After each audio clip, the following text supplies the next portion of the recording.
Subscribe करा महानुभाव प्रतिपंथ चॅनलला व बेल बटन अवश्य दाबा लेटेस्ट नोटिफिकेशन प्राप्त करण्यासाठी। दंडवत हो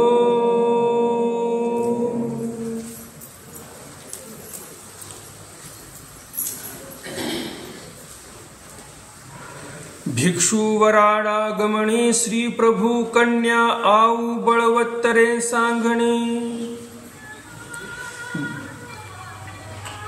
भिक्षु के वराडासी जाती भिक्षु वराडा गमणी श्री प्रभु कन्या आऊ बळवत्तरे सांगणे। जे कोणी साधक विदर्भ प्रांतामध्ये, रुद्धपूर प्रांतामध्ये, अमरावती जिल्ह्यामध्ये जे कोणी तीर्थाटनाला जात असतील तर आचार्य सांगायचे की पहिलं श्री प्रभु महाराजांच्या कन्येला जाऊन भेटा, हे सांगणं असायचं। भिक्षुके वराडासी जाती तया ते भटोबास म्हणती। जे कोणी वराडामध्ये विदर्भामध्ये जायचे तीर्थाटनाला त्यांना भटोबास सांगायचे आधी गोसावियाचे कन्येसी भेटावे। सर्वात अगोदर गेल्यानंतर तिथं श्री प्रभु महाराजांची जी कन्या आहे त्यांना भेटावं, मग रुद्धपुरा जावे आणि मग रुद्धपूरला जावं। रुद्धपुरी आधी आऊवेसी भेटावे। कन्येला भेटल्यानंतर रुद्धपूरला जावं, रुद्धपूरलाही गेल्यानंतर सर्वप्रथम आऊसांना भेटावं, मग मढू नमस्कारावा आणि नंतर मग तिथं जे स्थान आहे मढू नमस्कारावा म्हणजे काय, आचार्य म्हणतात की राजमठ नमस्कारावा। आता सध्याच्या परिस्थितीमध्ये तर काय राजमठ आपल्याला उपलब्ध आहे, फक्त राजमठाचा आवार उपलब्ध आहे नमस्कारण्यासाठी आणि महाद्वार उपलब्ध आहे। मग मढू नमस्कारावा, मग प्रदेशी अटन करावे आणि नंतर मग त्या प्रदेशामध्ये तीर्थाटन करावं। जे काही स्थान आहेत आजूबाजूला ते स्थान नमस्कारावे। ऐसे जे जाये तया ते निरूपिती। असं निरूपण कुणाला करायचे आचार्य? जे कोणी जात असेल त्या प्रदेशामध्ये, रुद्धपूर प्रांतामध्ये जे कोणी जात असेल त्या सर्वांना आचार्य पहिलं हे निरूपण करायचे की अशा अशा पद्धतीने तुम्हाला जावं लागणार आहे। सर्वप्रथम श्री प्रभु महाराजांची जे कन्या आहे सावळापूरची त्यांना भेटायचं आहे आणि नंतर आऊसांना भेटायचं आणि नंतर मग स्थान नमस्कारायचे। हा विधी सर्वांसाठीच होता। मग भिक्षुकी तैसेची करीती। मग भिक्षुक तसेच करायचे, ज्याप्रमाणे आचार्यांनी सांगितलं त्याप्रमाणेच वागायचे। उपानो हो सांगणे भटोबासाची उपानो शिष्य झाडुनी यज्ञ करीती। आचार्यांचे जे उपानो होते, जे पादत्राण होते ते शिष्य मंडळी जी आहे ते यज्ञ करीती म्हणजे सांभाळून ठेवायचे। कदाचित कोणी विसरती तरी पंडित बास झाडुनी ठेविती। आणि जर इतर शिष्य मंडळीकडून यदा कदाचित ते विसरले आणि ठेवायचे राहून गेले उपानो, तर कोण ठेवायचे? पंडित बास ठेवायचे ध्यान देऊन। कधीही आचार्यांचे जे वाहनं आहेत, उपानो आहेत ते इकडे तिकडे पडू देत नव्हते। कारण काय, असं जर उघड्यावर ठेवलं कोणतं तरी कुत्र येईल आणि घेऊन जाईल, त्यामुळे ते यत्न करायचे। एकुदी कहणी ठेविल्या नाही, एके दिवशी कोणीच ठेवल्या नाही त्या वाहनात। ते एकी उपानो स्वाने नेली। एक उपानो म्हणजे आचार्यांची एक चप्पल कुत्र्याने नेली। अवस्वरी पाहिल्या तव एकी नाही। मग आता ज्यावेळेस आचार्यांना कुठेतरी बाहेर निघायचं होतं, पायामध्ये आता वाहना घालायच्या होत्या, त्यावेळेला पाहिलं तर तिथं वाहनच नव्हत्या। एक वाहन म्हणजे एक चप्पल होती, एक नव्हती।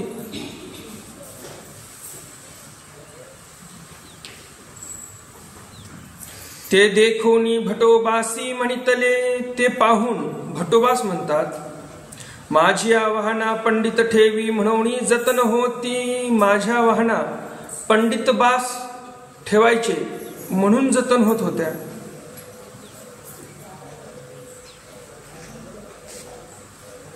आता जा पैलगारी अंतू सुनेन नेली आहे। आता जा, पलीकडे जे गार आहे तिथे कुत्र्याने नेऊन ती चप्पल टाकलेली आहे ते घेऊन या.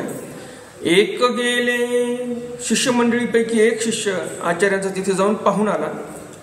तव गारी अंतू होती, तो तिथे पाहायला गेला तर तिथं जसं आचार्यांनी सांगितलं त्याप्रमाणे ती चप्पल तिथेच होती. आणि तो शिष्य घेऊन आला. अवघे आसी आश्चर्य झाले, सर्वांना आश्चर्य झालं की श्वानाने चप्पल नेली हे कोणाला माहित नव्हती, कुठं नेली कुठं टाकली. पण आचार्यांना ते कळालेलं आहे म्हणून सर्वांना आश्चर्य झालेलं आहे. गौराई भिक्षा सिद्धी कथन. एकू दिसू इंद्रभटाचा गौराई भिक्षा केली. भटोबासी म्हणतले गौराई तुझी भिक्षा सिद्धी जाईल.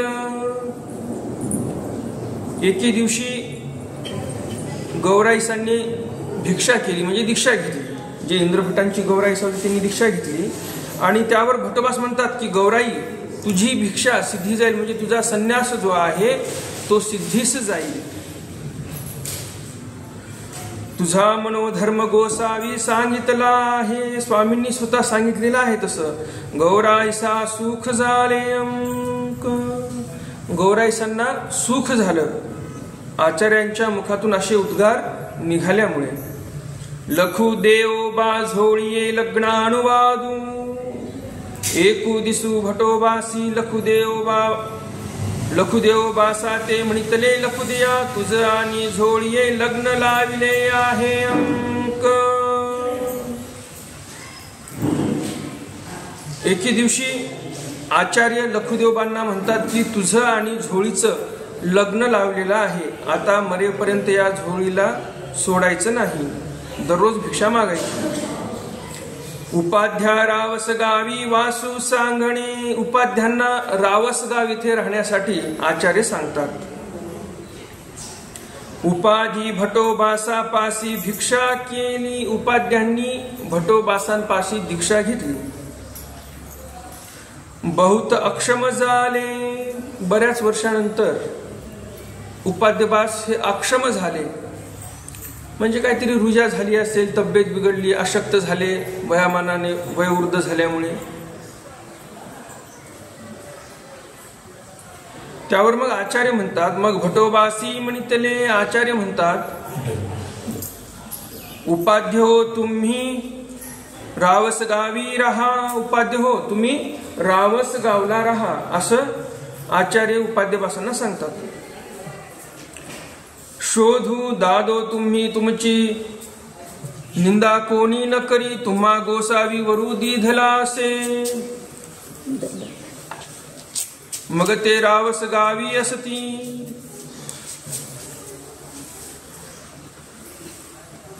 उपाध्यबासांना आचार्य म्हणतात की तुमची निंदा कोणी करणार. तुम्ही रामसगावलाच राहा. कारण रामसगाव आता लोक म्हणतील की बाबा संन्यास घेतला आणि त्याच्या स्वतःच्याच गावात तो राहायला आला, असं काही होऊ नये म्हणून आचार्य म्हणतात की तुमची निंदा कोणी करणार नाही, कारण तुम्हाला स्वामींनी वर दिलेला आहे. मग ते रावस गावी असती अंक. मग ते रामसगावला राहायला लागले. तथा कमळाईसा अनुसरण. तथा म्हणजे त्याचबरोबर पुढे सांगतात की कमळाईसाचं अनुसरण झालेलं आहे. कमळाईसे तिथे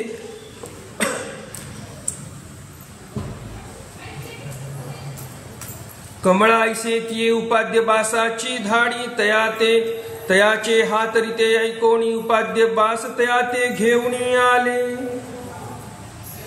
उपाध्य बासांच्या भावाची मुलगी कमळाईसा म्हणजे ती विधवा झाली. हे उपाध्यबासांनी ऐकलं. मग आता काय करायचं, तर उपाध्यबास म्हणतात की इकडं राहण्यापेक्षा संसारामध्ये जर अनुसरण घेतलं, ईश्वराच्या जर धर्मात आली, अनुसरण घेतलं तर तिच्या जीवनाचं भलं होईल. या विचाराने उपाध्यबास तिच्या घरी जातात आणि तिला घेऊन येतात. मार्गी श्रवण केले. मार्गाने म्हणजे रस्त्याने प्रवास चालू असतानाच उपाध्यबास काही चार ज्ञानाच्या गोष्टी सांगायच्या. असं दररोज निरूपण त्यांना चालू होतं. मग भटोबासा पासी आणली आणि मग नंतर उपाध्यबासांनी भटोबासापाशी कमळाईसाला आणून सोडलेला आहे. निरोविली म्हणजे सांभाळी घातली. मागवते भटोबासा करवी श्रवण करविले, पुन्हा भटोबासांकडून श्रवण करविले म्हणजे ब्रह्मविद्येचं निरूपण करवलं, म्हणजे आचार्यांनीही पुन्हा त्यांना निरूपण केलं. झोळी देवविली श्रवण करिता भटोबासी म्हणितले, दादो तुम्ही काही आणि देव सांगितला. आचार्य तर निरूपण करतच होते, पण त्यावेळेसच आचार्य उपाध्यबासांना म्हणतात की तुम्ही काही वेगळा देव सांगितलेला आहे का? मी जे देव सांगणार आहे तो देव तुम्ही त्यांना सांगितलेला आहे. मग आचार्यांनी त्यांना झोळी वगैरे दिली. आणि मी काही आणि देव सांगेन ना भट्टो तुम्हासी गोसावी अधिकरण केले, असे उपाध्यबास म्हणतात. ना भट्टो तुम्हाला गोसावी यांनी अधिकरण केलेलं आहे. तुम्हा देवे देव सांगितला तो सांगाल, तुम्हाला देवाने देव सांगितलेला आहे आणि तो देव तुम्ही यांना सांगाल, कमळाईसांना. मग भटोबासी मागवते श्रवण, देवनी भिक्षा दिधली. पुन्हा ब्रह्मविद्येचं निरूपण केलं आचार्यांनी कमळाईसांना आणि नंतर कमळाईसांना दीक्षा दिली. केतुले एकदी भटोबासाची सन्निधीसी होती. केतुले एक दिवस म्हणजे बरेच दिवस आचार्यांच्या सन्निधानामध्ये कमळाईसा होत्या. परी गुरुकुळ त्या ते उपाध्यबासाची शिष्ये म्हणती. सर्व गुरुकुळ जे आहेत ते म्हणायचे की उपाध्यबासांचीच ती शिकीन आहे. जरी आचार्यांकडून त्यांना श्रवण झालेलं आहे ब्रह्मविद्येचं आणि आचार्यांकडूनच दीक्षा झालेली आहे, तरी पण गुरुकुळ काय म्हणायचं की ही उपाध्यबासांचीच शिकीन आहे.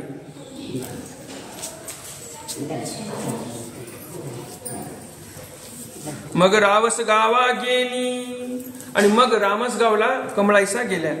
तेथ तेही उपाध्यबासाची शुश्रूषा केली. अंक तेथ तेही म्हणजे रामसगाव येथे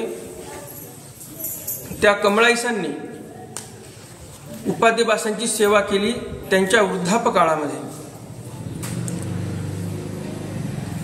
अभ्यागतागमनी धर्मवार्ता भविष्य कथन.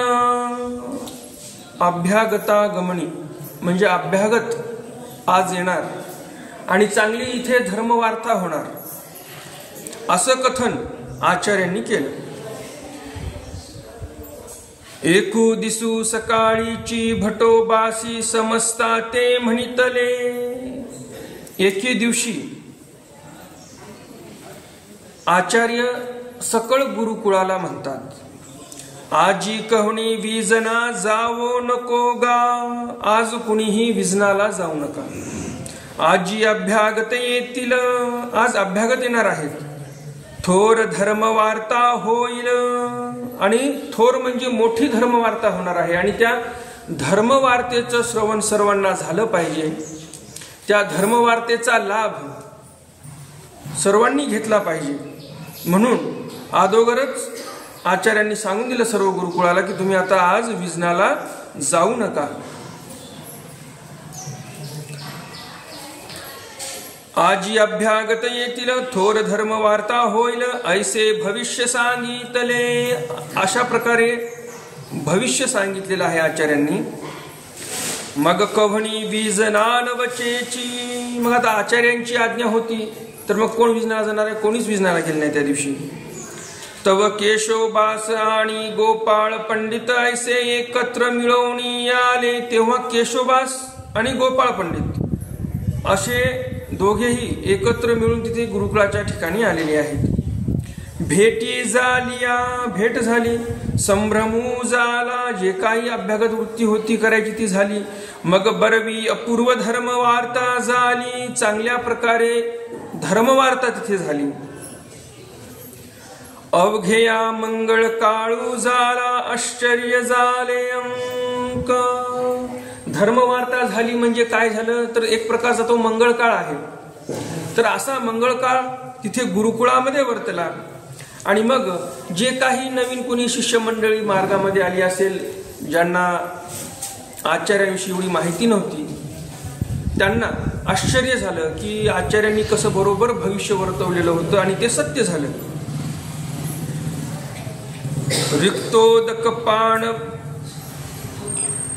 रिक्तोदक पात्र भाषणी आणोबाणित जळू स्वीकारू. रिक्तोदक पात्र भाषणी, रिक्त म्हणजे रिकामं, उदक पात्र म्हणजे पाण्याचं पात्र. मग छोटं भांडा असेल किंवा एखादा राजन असेल, जे काही असेल ज्यामध्ये पाणी साठवायचं आहे, तर असं रिकामं पाण्याचं भांडं पाहून किंवा राजन पाहून आणोबा आणि ते जळू स्वीकारू. आणोबांनी पाणी आणलं आणि आचार्यांनी ते पाणी स्वीकार केलं. रात्री भटोबासा ते तृषा लागली, उदक पात्री उदक पाहिले तर उदक नाही. रात्रीच्या वेळेला आचार्यांना तहान लागली आणि आचार्य उठतात. त्यांचे जे काही उदक पात्र असेल त्या उदक पात्रामध्ये पाहिलं तर त्यामध्ये पाणी नव्हतं, तर उदक नाही. मग रांजना भरू गेले. मग आता स्वतःच्या उदक पात्रामध्ये पाणी नाही, तर मग आता पाणी कुठून आणायचं, पाणी कुठं असायचं, तर रांजण भरून ठेवायचे शिष्यमंडळी सर्व गुरुकुळासाठी. म्हणून आचार्य रांजणापाशी गेलेले आहेत पाणी भरण्यासाठी. तो तेथही नाही, रांजणही रिकामाच. मग म्हणितले रांजणी पाणी नाही मा. आणि मग आचार्य म्हणतात, अरे रांजणामध्ये पण पाणी नाही. ते आणोबासी ऐकिले. ते शब्द आणोबासांच्या कानावर पडले आणि घागरी घेऊन उदका गेले. लगेच उठले, घागर घेतली आणि पाणी आणण्यासाठी गेले. गंगे भरुणी घेऊन आले. गंगेवर गेले आणि एक घागर भरून आणली. भटोबासांचे उदक पात्र भरिले. भटोबासांचं जे उदक पात्र होतं ते उदक पात्र भरलं त्यांनी. दंडवत करोनी भटोबासा ते म्हणितले भटो हे उदक घ्यावे. मग आणोबासांनी दंडवत केला आचार्यांना आणि आचार्यांना म्हटले की आता तुम्ही हे उदक घ्या, प्या तुम्ही आता हे पाणी. भटोबासी घेतले, पाणी घेतलं. मग उरले ते रांजणी घातले. आणि मग जे भांड, जे घागर घेऊन आणोबास पाणी आणण्यासाठी गेले होते त्या घागरीमध्ये पाणी उरलेलं होतं. मग ते पाणी रांजणामध्ये टाकलेलं आहे आणोबासांनी. आणि की घागरी भरून आणली. दुसरी घागर भरून आणली. तेही रांजणी घातले आणि भटोबासाची वास पाहिली. दुसरी घागर भरून आणली, रांजणामध्ये टाकली आणि आचार्यांची वास पाहिली, म्हणजे आचार्यांकडे पाहिलं. तो भटोबास पुरेन म्हणतीची. भटोबास आता पाणी बस झालं असं काय बोलले नाही. आणि भटोबासाची वास पाहिली. तो भटोबास पुरेन म्हणतीची. मग आणखी भरुणी आणली. मग पुन्हा दुसरी घागर भरून आणली. तेही रांजणी रिचविली. ते रांजणामध्ये टाकली. मागोती भटोबासाची वास पाहिली. पुन्हा भटोबासांची वास पाहिली. तरीही भटोबास उगेची. भटोबास काहीच म्हणत नाहीत. मग गोपाळ पंडित अवघाची रांजणू भरिला. मग गोपाळ पंडितांनी पूर्ण रांजण भरलेला आहे. वासनिक धर्माची अंतू. त्यावेळेस ते संन्यस्त नव्हते, फक्त नामधारक वासनिक होते.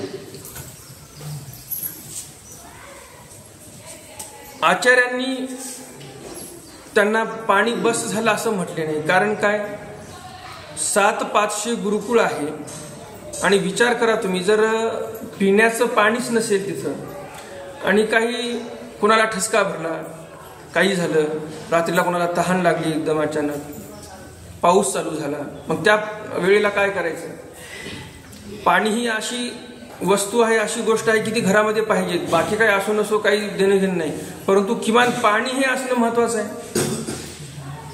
परंतु इथं झालं असं की एवढी शिष्यमंडळी होती, 700-500 गुरुकुळ होतं म्हणतात, परंतु रांजण कोणी भरून ठेवलेलं नव्हतं.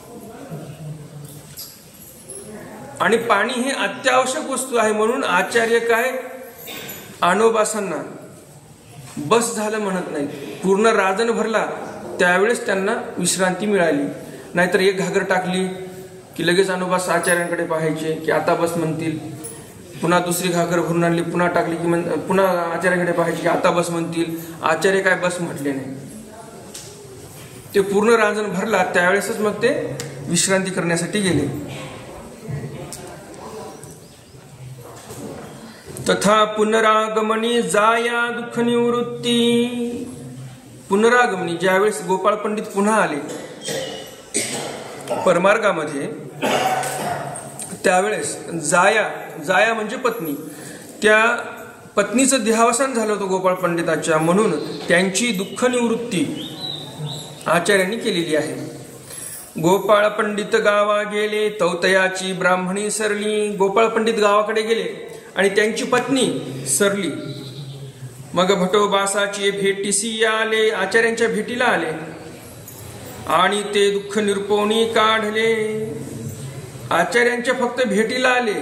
आचार्यांच्या सन्निधानाची एवढी महती होती की बघा, ह्या व्यक्तीला एवढं दुःख झालेलं तरी पण नुसतं दर्शनाला आले, भेटायला आले, आचार्यांच्या भेटीला आले. आचार्य काही बोलो न बोलो काही नाही देणे घेणं त्याच्याशी, परंतु नुसतं तिथं भेटीला आले तरी त्यांचं दुःख पूर्ण नाहीस झालं. दुःख निरपोनी काढले म्हणजे नष्ट झालं. भटोबासा पुढे सांगितले अंक. आणि मग जी काही क्षेम वार्ता आहे, काय घडलं गावाकडे, काय नाही, कशी पत्नी वारली, काय केलं, मग ते सर्व क्षेम वार्ता जी आहे ती गोपाळ पंडितांनी आचार्यांपाशी सांगितलेली आहे. अनंता कोचा पैकू अनुसरणानुवादू. एकूदी भटोबासी म्हणितले हा अनंत कोचा पैकू मज अवघा कान खुरा सकट अनुसर लागा. ऐसे भटोबासी अनुवादिले. अनंत कोचे ते अनुवासाचे आजे आणि सारंग पाणी ते पिते. या अवघ्या गोसावियांचे दर्शन झाले होते अंक. एके दिवशी आचार्य म्हणतात की हा जो अनंत कोचा आहे, काना खुरा सकट अनुसरला आमच्या ठिकाणी, म्हणजे सर्वस्व त्यांनी इथे अर्पण केलेलं आहे, सर्वस्वाचा त्याग केलेला आहे, सर्व भावे ईश्वराला शरण आलेली आहेत असं आचार्य म्हणतात. त्यांच्या त्या त्यागाची प्रशंसा करतात आचार्य. ऐसे भटोबासी अनुवादिले. अनंत कोचे ते अनुबासाचे आजे. अनुबास जे होते त्यांचे आजे म्हणजे हे अनंत कोचे, आणि त्यांच्या वडिलांचं नाव काय, अनुबासांच्या सारंगपाणी. सारंगपाणी हे वडिलाचं नाव आणि सारंगपाणीच्या वडिलाचं नाव अनंत कोचे. तर असे अनंत कोचे अनुबासांचे आजे लागायचे. या अवघ्या गोसावियांचे दर्शन झाले होते. या सर्वांना स्वामींचं दर्शन झालेलं होतं असं स्मृतिकार सांगतात. ब्राह्मणा प्रत्युत्तर प्रदायिनी भिक्षा देणे. ब्राह्मणाला आचार्यांनी प्रत्युत्तर दिलं. प्रत्युत्तर दिल्यानंतर काय झालं तर त्या पुढच्या व्यक्तीने, त्या ब्राह्मणाने आचार्यांजवळ भिक्षा केली, म्हणजे दीक्षा घेतलेली आहे. एकूदी भटोबास बैसले असती. एके दिवशी आचार्य बसलेले होते. तो ब्राह्मणू एकू भटोबासाच्या दर्शना आला. तेव्हा एक ब्राह्मण आचार्यांच्या दर्शनाला आलेला आहे. तो नमस्कारू न करीतू उगाची बैसला. बघा, दर्शनाला आचार्यांच्या आले आणि नमस्कार केला. किती विरोधाभास आहे. आता तुम्ही म्हटलं की आम्ही गेलो देवाच्या दर्शनाला आणि देवाच्या पायास पडलो नाही असं म्हटलं तर चालेल का? नाही चालणार. परंतु हा ब्राह्मण असा विचित्र होता की हा गेला आचार्यांच्या दर्शनाला, आचार्यांना भेटण्यासाठी आला, परंतु आचार्यांना नमस्कार नाही केला, तसाच बसला. तो एकी म्हणतले भटो नमस्कारू न करा. मग आचार्यांचे जे शिष्य बसलेले ते जवळपास ते म्हणतात, का हो तुम्ही आमच्या आचार्यांना दंडवत नाही केला, नमस्कार नाही केला. तेने म्हणितले या हासी शिखा सूत्र नाही. ते काय म्हणतात, ते जे ब्राह्मण आलेले होते तो ब्राह्मण काय म्हणतो की मी यांना नमस्कार केला असता, परंतु यांना शिखासूत्र नाही. शिखा म्हणजे ब्राह्मण लोक जे शेंडी ठेवत असतात ती शेंडी आचार्यांना नाही, आणि सूत्र म्हणजे काय जाणू. तर हे शिखासूत्र दोन्हीही आचार्यांना नाही. या हासी दंडवत न करू, आणि त्यामुळे मी यांना दंडवत करणार नाही. तो भटोबासी म्हणितले. मग आचार्य त्यावर उत्तर देतात. तुम्ही आपल्या माया बहिणी ते दंडवते करिता. त्या ब्राह्मणाला म्हणतात, का हो तुम्ही तुमच्या आईला तुमच्या बहिणीला दंडवत करता की नाही, नमस्कार करता की नाही. त्यासी काही शिखा सूत्र असे ती. आता तुमच्या आया बहिणीनं काही शेंडी ठेवलेली आहे का, सर्व चाटी केली आणि शेंडी ठेवलेली आहे का, त्यांनी काही जानवं घेतलेलं आहे का, जानवं वापरतात का, ते नाही. आणि त्याने येऊनी दंडवत केले. आणि मग त्या ब्राह्मणाने दंडवत केला, कारण त्याला ती गोष्ट पटली. त्याला ती गोष्ट पटण्यामागचं कारण काय, त्याची वृत्ती अहंकारी नव्हती. जर एखादा अहंकारी असता तर म्हटलं असतं, अरे असं कसं बोलले हे, जा आम्ही दंडवत करणारच नाही तुम्हाला, आता तर आम्ही जाणार आता निघून, घरी निघून गेला असता एखादा. ज्याच्या मनामध्ये अहंकार असेल त्याचे कार्य असे वर्तले असते.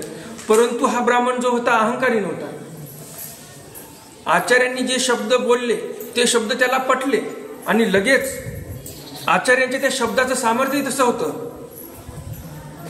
कारण आचार्यांचं बोलणं म्हणजे काय होतं, मार्गमंडळी म्हणायचे की आचार्य बोलले म्हणजे देवच बोलले आमच्यासाठी.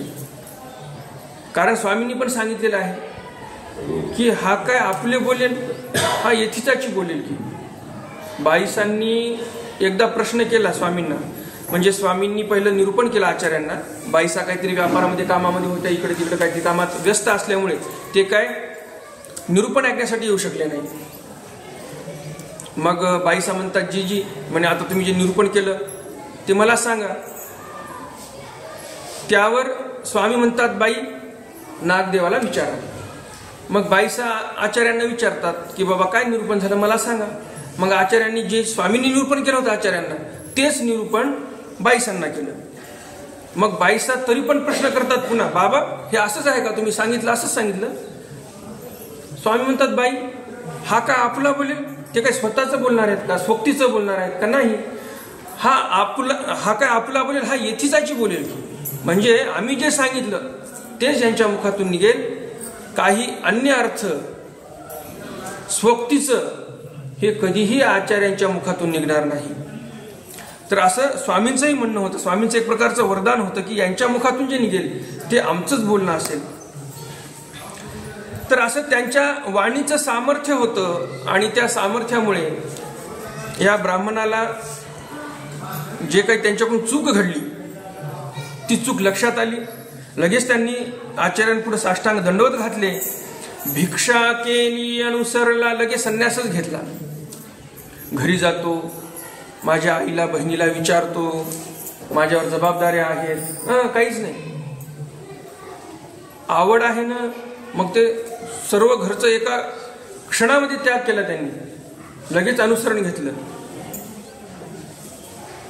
आणि आता आपल्याला जर कोणी म्हटलं की बाबा आता तुमचं आटपलं घरचं, घ्या संन्यास, नाही हो जबाबदारी आहेत, आमच्या एका मुलाचं लग्न राहिलं किंवा एखाद्याचे सगळ्या मुलाबाळाचे लग्न जरी झालेले असतील तर म्हणतात नाही अजून नातू लहान आहे, असे म्हणतात लोक.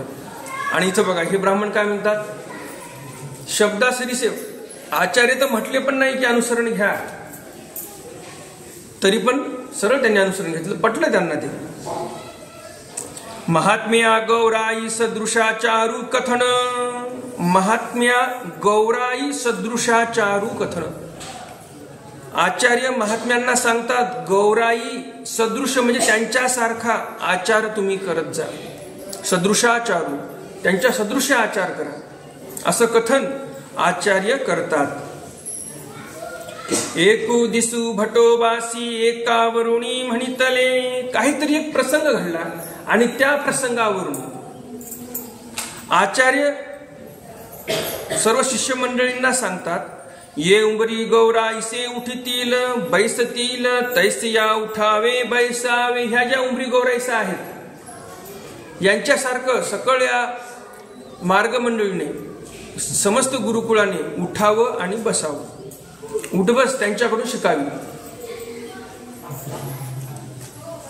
यांतू वैसे सांगितले आपल्या स्वतः आचारू नये, नुमटे तरी वृद्धा सारिखे वर्तावे. त्यांच्यासारखा आचार करावा. किंवा स्वतःला आचार जर समजत नसेल तर किमान एखाद्या वृद्धासारखं वागावं. वृद्ध माणसं कसे संयमी वागतात, आरामाने बसणे उठणे व्यवस्थित पद्धतशीरपणे. आचार्य काय म्हणतात, किमान म्हातारे माणसं जसे भारांसुद्धा उठणं बसणं असते, एकदम पोरकटपणा असतो का म्हाताऱ्या माणसामध्ये? नाही. पोरकटपणासारखं उठणं बसणं उड्या मारणं नाही.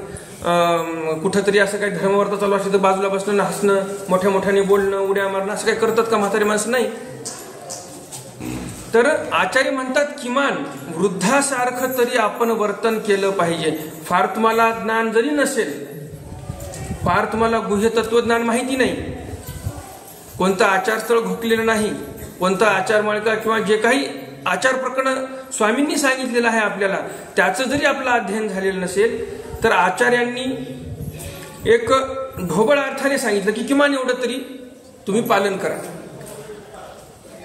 तरुण मुलगा जरी असेल तरी वृद्धासारखं उठणं बसणं असायला पाहिजे, त्याचं भारसूतपणे, पोरकटपणा त्याच्या वागण्यामध्ये नको. तरी पण ते आचरण देवाच्या धर्माचंच केल्यासारखं होईल असं देव सांगतात. हे कोणासाठी सांगितलं? जे काही गुरुकुळ आहे, आचार्यांपाशी जे काही 700-500 गुरुकुळ आहे त्यांच्यासमोर हे निरूपण चालू आहे आचार्यांचं. सर्वांसाठी हे मार्गदर्शक तत्व आहेत. रुद्धिपुरा प्रयाण. मग आचार्य रुद्धपूरकडे प्रयाण करतात. एक वेळ भटोबास रुद्धिपुरा निघाले. एक वेळ भटोबास रुद्धपूरला निघाले. समस्ता समवेत क्रमोपक्रमे सावळापुरा आले. समस्ता समवेत म्हणजे सर्व गुरुकुळ त्यांच्या बरोबर होतं आणि गुरुकुळासह ते सावळापूरला आलेले आहेत. निघाले रुद्धपूरला आणि गेले सावळापूरला. असं कशामुळं? कारण आपण आताच इथे एक स्मृती पाहिली. ती स्मृती म्हणजे कोणती? भिक्षू वराडा गमणी श्री प्रभू कन्या आऊ बळवत्तरे सांगणे. म्हणजे रुद्धपूरकडे जात असताना स्वतः आचार्यांनी काय सांगितलं होतं? पहिलं सावळापूरला जा, श्री प्रभू महाराजांच्या लेकीला भेटा. म्हणजे लेक म्हणजे काय? ते मानस कन्या होती, मानलेली मुलगी. तर सावळापूरला जाऊन पहिल्या लेकीला भेटायचं, नंतर रुद्धपूरमध्ये गेल्यानंतर आऊसांना भेटायचं, नंतर स्थान नमस्कारायचे. म्हणजे या स्मृतीमध्ये दुसरा एक संदेश असा दिला आचार्यांनी की जडापशी चेतन थोर. म्हणजे स्थानाही पेक्षा चेतन हे थोर आहेत असं आचार्यांना एकंदरीत तिथे सांगायचं होतं. तर मग आता आचार्य जर स्वतःच्या शिष्य मंडळीला सांगत आहेत की रुद्धपूरकडे जात असताना पहिलं सावळापूरला जा, नंतर आऊसांना भेटा रुद्धपूरमध्ये जाऊन, नंतर स्थान नमस्कारा. तर मग आता ज्यावेळेस स्वतः आचार्य चाललेले आहेत रुद्धपूरकडे, मग आता स्वतःच्या नियमाचं स्वतः उल्लंघन करतील का? ते नाही करणार. नियम सर्वांसाठी आहेत, लहान्यासाठी पण आणि मोठ्यासाठी पण. मग आता लहान्यांसाठी नियम वेगळा, मोठ्यासाठी नियम जर वेगळा म्हटलं तर लहाने लोक नियम पाळतील का? नाही. म्हणून आचार्य स्वतः आता रुद्धपूरकडे जात असताना त्या नियमाचं पालन करतात आणि सर्वप्रथम सावळापूरला जातात लेकीला भेटण्यासाठी श्री प्रभू महाराजांच्या.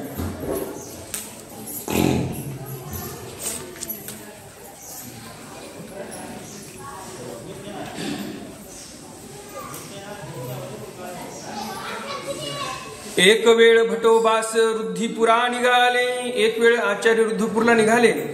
समस्ता समवेत क्रमोपक्रमे सावळापुरा आले. सावळापूरला येऊन पोहोचले. तै तेथ गोसावियांची लेकी होती की नव्वती हे निजे. होती त्या वासना तियेसी भेटोनी रुद्धिपुरासी आले अंक.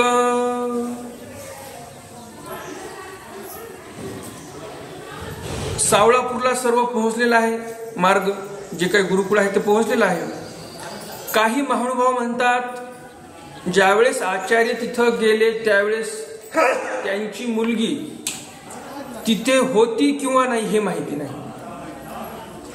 दुसरे महानुभाव म्हणतात, पाठभेद आहे, की त्यांची मुलगी म्हणजे श्रीप्रभू महाराजांची मुलगी तिथेच होती. त्या सावळापूरमध्ये. मग आता ज्या महानुभावांच्या मते मुलगी सावळापूरला होती, त्या महानुभावांच्या मते आचार्य सावळापूरच्या त्या लेकीला, म्हणजे श्रीप्रभू महाराजांची जी लेक होती त्या लेकीला भेटवणी रुद्धपुरासी आले, त्यांना भेटून मग ते रुद्धपूरला गेलेले आहेत. आऊ भेटी मढू नमस्करणी. मग आता रुद्धपूरला पोहोचले. सर्वप्रथम काय केलं? आऊ भेटी म्हणजे आऊसांची भेट घेतली आचार्यांनी. आता प्रश्न असा पडतो की सर्व गुरुकुळ हे आचार्यांपाशी राहत होतं, निंब्याला राहत होतं किंवा फिरस्ती राहत होतं, पण हे औसा का बरं होत्या? औसा तर रुद्धपूरला होत्या. बरं, रुद्धपूरला श्रीप्रभू महाराज असते तर वेगळी गोष्ट होती, बस सेवादासासाठी राहिल्या. परंतु श्रीप्रभू महाराज तर नव्हते. श्रीप्रभू महाराज हे आपलं अवतार कार्य संपवल्यामुळे, श्रीप्रभू महाराजांनी अवतार कार्य संपवल्यामुळे आचार्यांनी रुद्धपूर सोडलेलं होतं. मग औसा का बरं राहिल्या तिथे? बरोबर की नाही? तर यामागचं कारण असं होतं, ज्यावेळेस रुद्धपूरवरून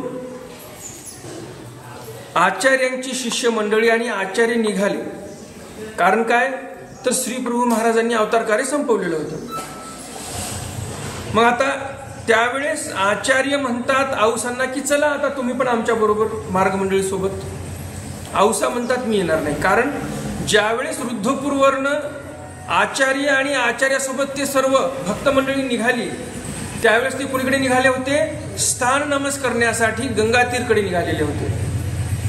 मग आता गंगातीरला गेल्यानंतर काय तर गंगातीरला पूर्ण सर्वज्ञ श्री चक्रधर स्वामींचे स्थान आहेत. आता तिथे सर्वज्ञ श्री चक्रधर स्वामींचे स्थान आहेत, तर औसा म्हणतात की आता सर्वज्ञ श्री चक्रधर स्वामी नाही तर मला ते गंगातीर कसं वाटत आहे? ज्याप्रमाणे तांब्याचा पत्रा आहे, तांब्याचा पत्रा कसा असतो? दिसायला लाल असतो. ज्याप्रमाणे दिसतो लाल असतो, त्याप्रमाणे तांब्याचा पत्रा पण लाल असतो. त्यामध्ये औसा काय म्हणतात की ज्याप्रमाणे तांब्याचा तवा गरम केला एकदम, जसे ते घिसडी लोक कोळशामध्ये म्हणजे कोळसा पेटवतात आणि त्या भात्याने गरम करतात, त्याला पेट प्रज्वलित करतात आणि त्याच्यामध्ये लोखंड टाकतात. लोखंड काळं असते परंतु गरम झाल्यानंतर एकदम लाल होते की नाही, विस्तवासारखं. आता जसं ते लोखंड एकदम विस्तवासारखं लाल होते, तसं ते तांब्याचा तवा लाल जर झाला तेवढा विस्तवा त्या लोखंडासारखा लाल जर झाला तर ते तांबं किती लाल दिसेल? पहिलेच तर तांबं लाल आणि एकदम विस्तवासारखं लाल केलं त्याला पुन्हा गरम करून तर ते किती लाल दिसेल आणि त्याच्यामध्ये उष्णता किती असेल? भयानक उष्णता असेल. तर औसा म्हणतात ज्याप्रमाणे तांब्याचा तवा गरम केल्यावर जसं लाल दिसते, जशी उष्णता असते, त्याप्रमाणे मला आता इथूनच म्हणजे रुद्धपूरमधूनच मला ते गंगातीर तसं तांबा जाळी जळतू असे तसं मला ते गंगातीर दिसत आहे. मला ते गंगातीराचं जरी स्मरण केलं तरी एवढं दुःख होत आहे. ते गंगातीर जणू काही विस्तवासारखं मला गरम दिसत आहे. स्वामींच्या त्या विरह दुःखामुळे औसांना तसं ते दिसत आहे, भासत आहे. आणि म्हणून औसा म्हणतात मी इथंच रुद्धपूरमध्ये बरी आहे, मी काय गंगातीरला येणार नाही. या कारणास्तव औसांनी गंगातीरला जाणं टाळलं होतं आणि म्हणून औसा रुद्धपूरमध्येच असायच्या. आणि म्हणून आचार्य म्हणायचे कधी पण जर कोणी रुद्धपूरला गेलं तर पहिलं रुद्धपूरला जात असताना पहिलं सावळापूरच्या लेकीला भेटायचं, नंतर औसांना भेटायचं, नंतर राजमठ नमस करायचं, असं आचार्यांचं सांगणं होतं. तर हे औसा कशामुळे रुद्धपूरमध्ये होत्या ते तुम्हाला सविस्तर सांगितलं. मग आचार्य रुद्धपूरला पोहोचले तर तेथे औसे होती. रुद्धपूरमध्ये औसा होत्या. आधी त्यासी भेटले. औसांना सर्वप्रथम आचार्य भेटले. मग मढू जगती नमस्करिली आणि मग राजमठ नमस केला. जगतीचं जे काही भिंत होती किंवा जगतीला जे काही स्थानं होती ती जगती नमस केली. मग किती एक दिस राहिले अंक. मग काही दिवस आचार्य रुद्धपूरमध्ये राहिले, स्थान नमस केले आणि मग काही दिवस असं राहिल्यानंतर त्यांचे ते मार्गाला लागलेले आहे. ईश्वर सदृश्य पुरुषागमनी माहिमभटा करवी पूर्व प्रश्न करवणे. ईश्वर सदृश्य म्हणजे सर्वज्ञ श्री चक्रधर स्वामींच्या सदृश्य पुरुषागमनी म्हणजे कोणीतरी पुरुष आला आणि त्या प्रसंगावर माहिम भटा करवी पूर्व प्रश्न करवणे. पूर्वी जो प्रश्न स्वामींनी माहिम भटांना केला होता तोच प्रश्न आचार्यांनी माहिम भटांना त्या पुरुषाला करायला लावलेला आहे. माहिम भटांना सांगितलं की तुम्हाला जो स्वामींनी प्रश्न केला होता तोच प्रश्न तुम्ही या माणसाला विचारा. एक वेळ भटोबास ऐसे तीर्थ विशेषे अटना गेले होते, समीपची तळे गावाकडे होते. मागच्या स्मृतीमध्ये काय सांगितलं की काही दिवस आचार्य त्या रुद्धपूरमध्ये होते. आता रुद्धपूरमध्ये होते तर काय रुद्धपूरमध्येच थांबले का? ते आसपास तर भरपूर स्थान आहेत, तर मग असे दररोज जवळपासचे स्थान नमस्कारायला जायचे ते. तर मग एके दिवशी असंच तीर्थाटन करण्यासाठी म्हणजे स्थान नमस्कार करण्यासाठी आचार्य गेलेले होते.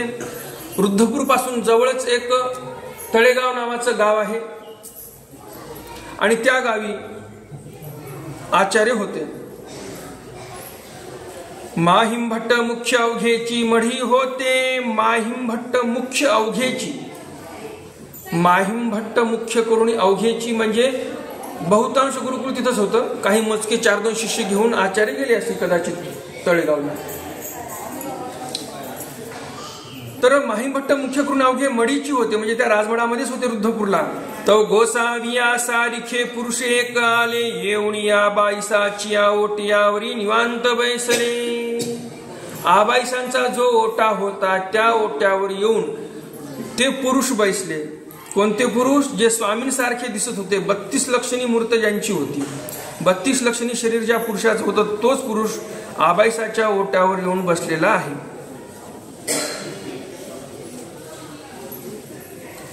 माहिम भट्ट मुख्य अवघीची हरिखैली. माहिम भट्ट मुख्य करून सर्व गुरुकुळ हरिखैली म्हणजे हर्षित झालेले आहेत. आनंद झाला सर्वांना की सर्वज्ञ श्री चक्रधर स्वामी परत आलेले आहेत. आपलवले ऐसे प्रत्या आले जे गोसावी होती. सर्वांना आपलेशे वाटायला लागले ते पुरुष की खरंच देव आले. माहिम भट्टांनाही वाटायला लागले.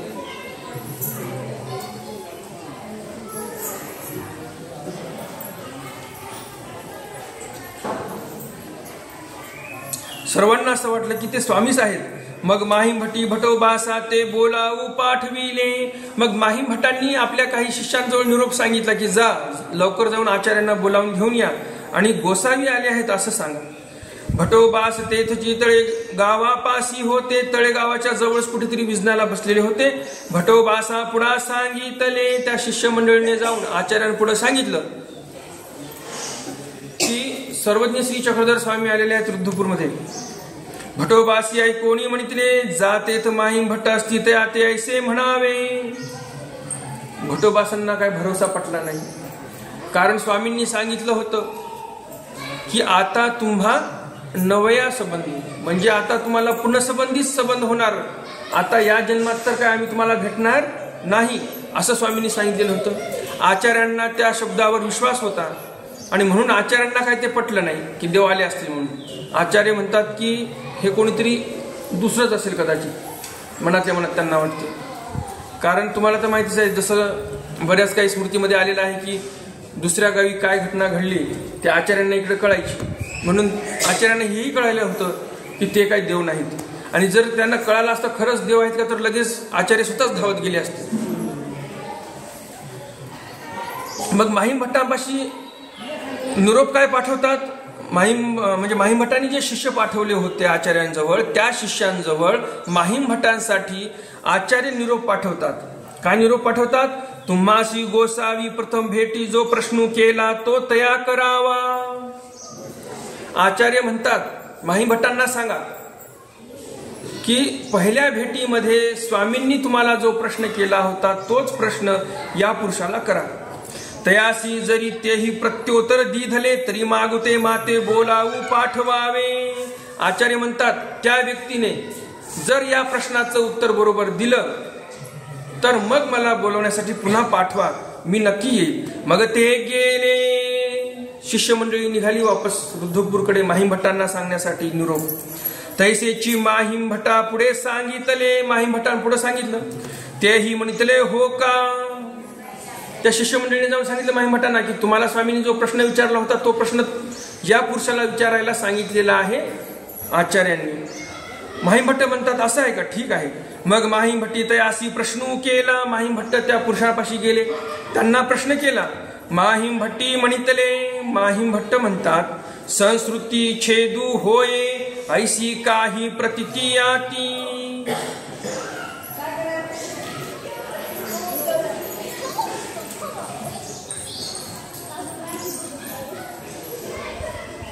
डोमेग्राम येथे राजमडामध्ये सर्वप्रथम सर्वज्ञ श्री चक्रधर स्वामींची आणि माहीमभटांची भेट झालेली होती.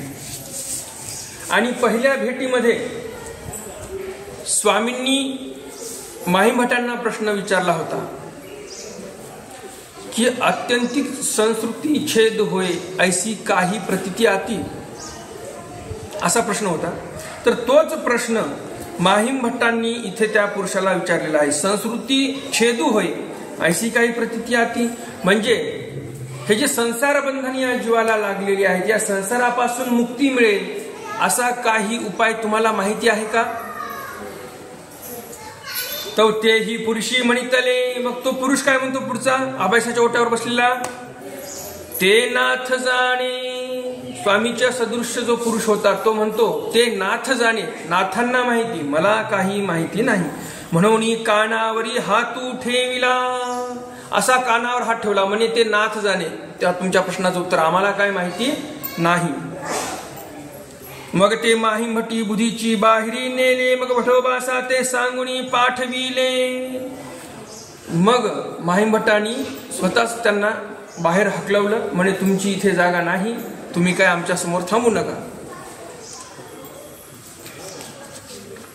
मग भटोबासा ते सांगोनी पाठविले.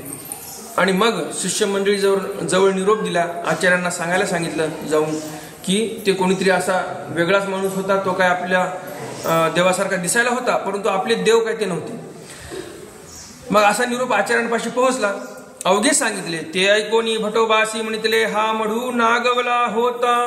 आचार्य म्हणतात हा मढू नागवला होता. आता त्या व्यक्तीने इथेच अधिष्ठान मांडलं असतं राजमडामध्ये, वृद्धपूरच्या राजमडामध्ये त्यानं अधिष्ठान मांडलं असतं, आपला मढही गेला असता आणि आपल्या पंथामध्येच दुफळी माजली असती. आणि कदाचित त्या व्यक्तीचं ते षडयंत्री असू शकते. सरळ येऊन राजमडामध्ये तो बसला म्हणजे त्या व्यक्तीचं षडयंत्री असू शकते की मला भजावं पुजावं लोकांनी. जे काही महानुभाव पंथाचे साधक होते त्या काळातील, त्या काळामध्ये महानुभाव पंथ नावाचा शब्दच नव्हता. त्या काळामध्ये भट्टमार्ग असं बोलायचे. स्वामींच्या मुखातला शब्द म्हणजे प्रतिती पंथ. स्वामींनी काय नाव ठेवलेलं आहे आपल्या महानुभाव पंथाला, सर्वप्रथम बाई हा प्रतिती पंथ की देमध्ये म्हटलेले आहेत ते. मग प्रतिती पंथाचं नाव नंतर आचार्यांच्या काळामध्ये भट्टमार्ग पडलं. भट्टमार्गाचं नाव नंतर मग महानुभाव पंथ असं पडलं. पण सर्वप्रथम देवाच्या मुखातून जे निघालं ते प्रतिती पंथ असं नाव आहे.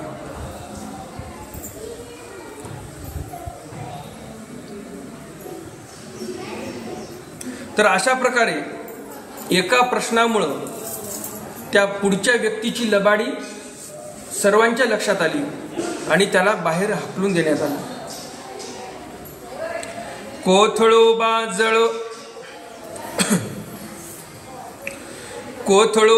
जळाव ग्रहिणी उमाई कोपणी माहीमभटी शिक्षापण.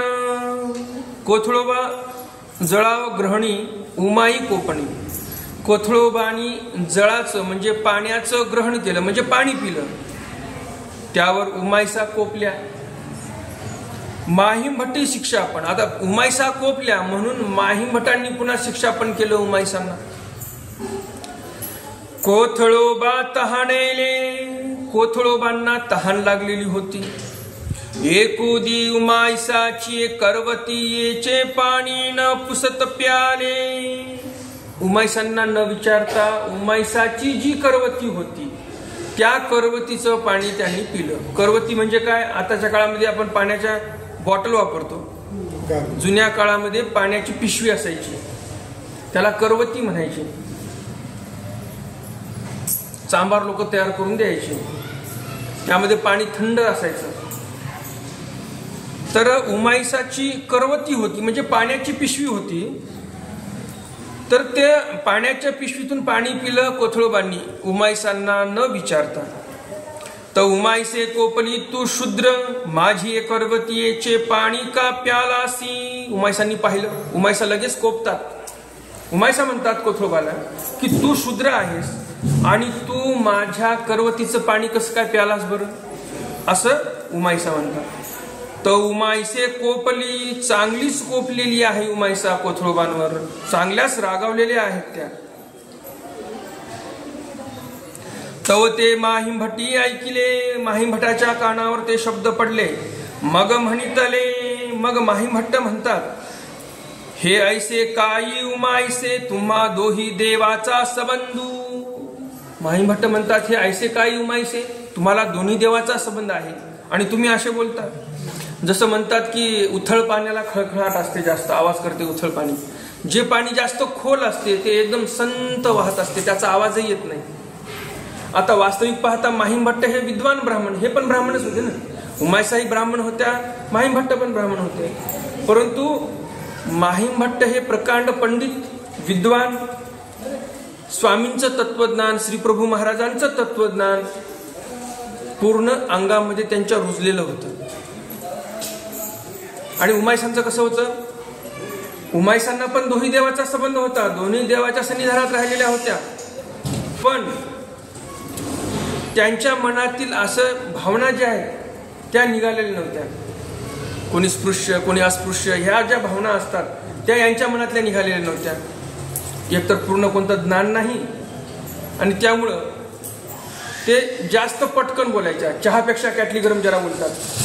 तसं उमाईसाचं झालं की उमाईसांनी काय बोललं, लगेच जे शब्द वापरायला नाही पाहिजे ते वापरले. उमाईसा म्हणतात की कोथळोबाला, तुम्ही शूद्र असताना तुम्ही माझ्या करवतीचं पाणी कसं काय प्यालात बरं.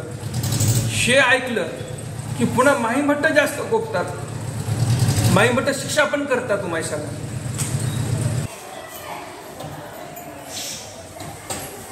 आणि आबाईसा सारखी माता, भटोबासांच्या आईचं नाव आबाईसाच होतं आणि उमाईसांच्या आईचं नाव आबाईसाच होतं.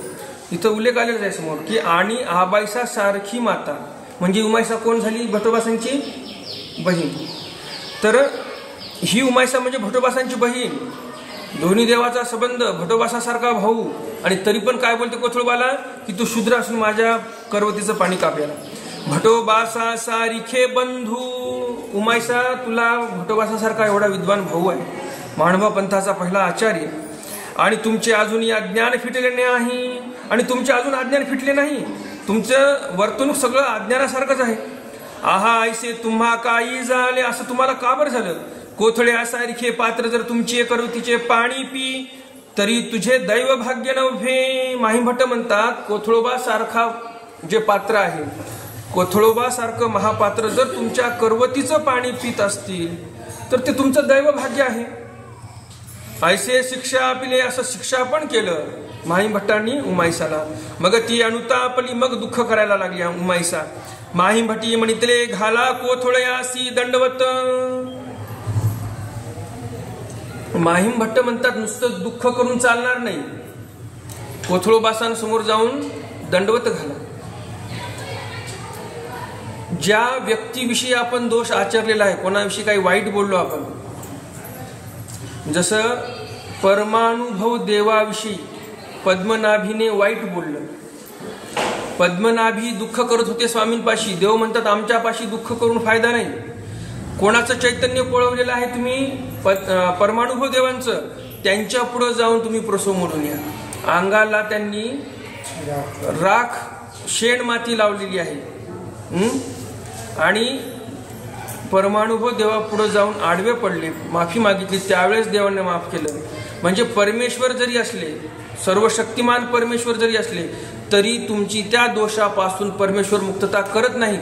देवही म्हणतात ज्यांचं अंतकरण पोळवलं त्यांच्या समोर जाऊनच आडवं पडणं, प्रसव मोडणं हे आपलं काम आहे. हे स्वामींनी स्वतः सांगितलेलं आहे आणि त्याचंच अनुकरण इथं माहिमभट्ट करत आहेत.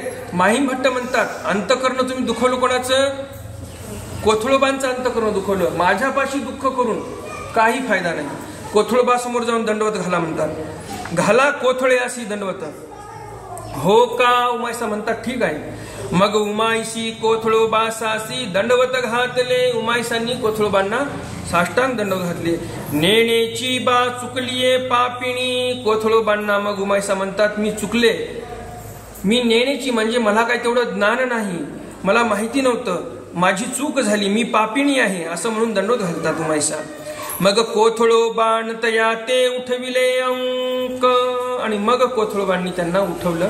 दुःख करू नका, मी तुम्हाला माफ केलेलं आहे असं कोथळोबा उमाईसांना म्हणतात. आपली आजची वेळ संपली.